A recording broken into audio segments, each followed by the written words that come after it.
Lu inget nggak sama Ultraman Agul di awal-awal series Ultraman Gaia? Hiroya Fujimiya, sang manusia pilihan Agul, itu bukan tipikal pahlawan sok suci yang langsung mau nyelamatin umat manusia. Bahkan sebaliknya, dia nganggap manusia itu hama buat bumi. Kuman, penyakit, bahkan parasit. Dikit lagi udah kayak main villainnya Endgame. Kenapa bisa begitu? Karena si Fujimiya ini sebenarnya punya motivasi mulia, yaitu dia pengen ngelindungin bumi, tapi bukan manusianya. Lah, kok bisa?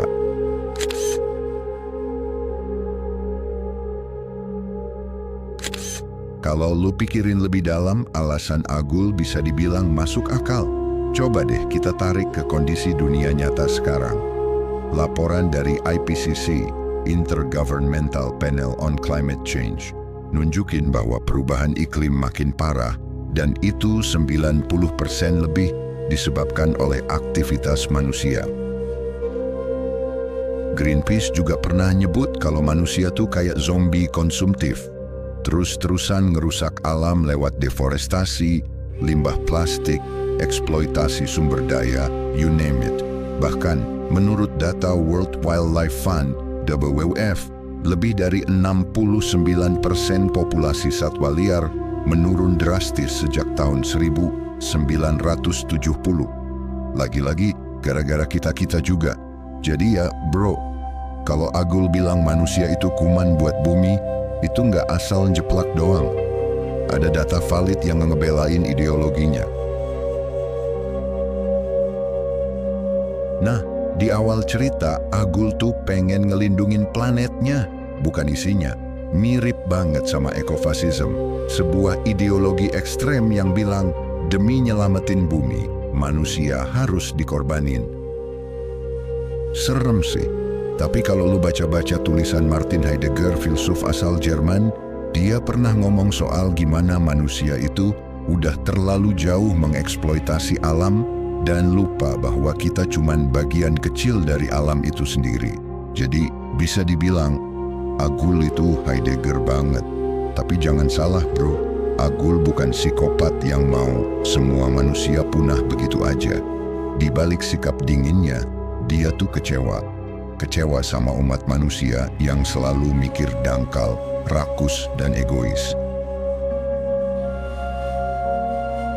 Yang menarik lagi adalah gimana pemikiran Agul itu dipengaruhi manipulasi data komputer krisis buatan Fujimiya sendiri. Ternyata data yang dia percayai itu dimanipulasi sama pembawa kehancuran, entitas jahat yang pengen manusia punah beneran. Nah, ini bisa kita tarik ke psikologi bro.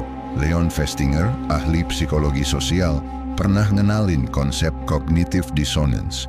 Ketika kita dihadapkan sama dua hal yang saling bertentangan, ideal kita versus kenyataan, pikiran kita bisa ngebelok ke arah ekstrem buat bikin kita ngerasa masuk akal.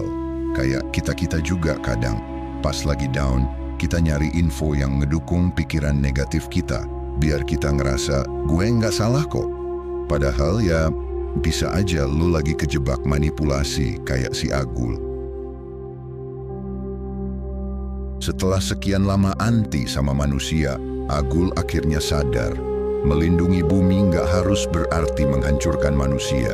Dia mulai kerja sama-sama Gaia dan mulai ngerti bahwa ada juga manusia yang layak diperjuangkan.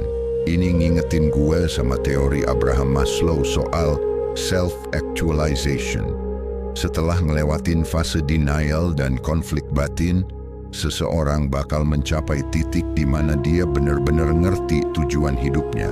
Agul lahirnya naik level, dari penyendiri penuh kebencian, jadi pahlawan yang dewasa.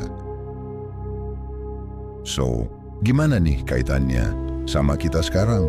Lu pasti juga ngerasain kan? Dunia ini makin absurd, kayak ketimpangan sosial makin parah sampai lingkungan rusak parah. Orang jahat makin bebas, yang baik malah kena mental.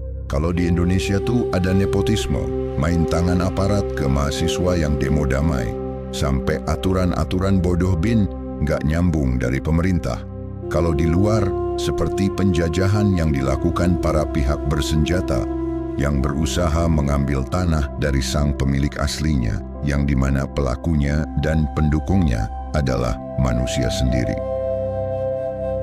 Gak heran kalau kadang kita mikir kayak Agul, emangnya manusia pantas diselamatin?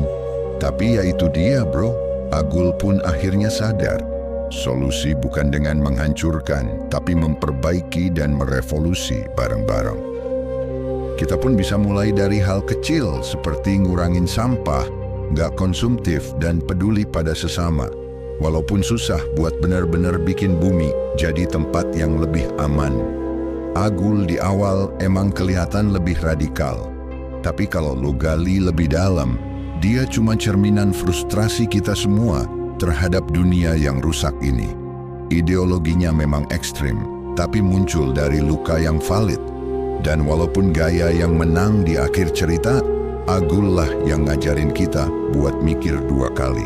Apakah kita masih layak jadi penghuni bumi ini?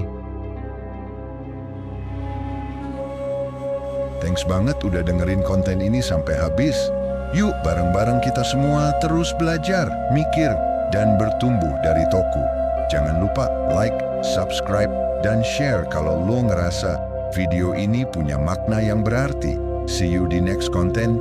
Ciao!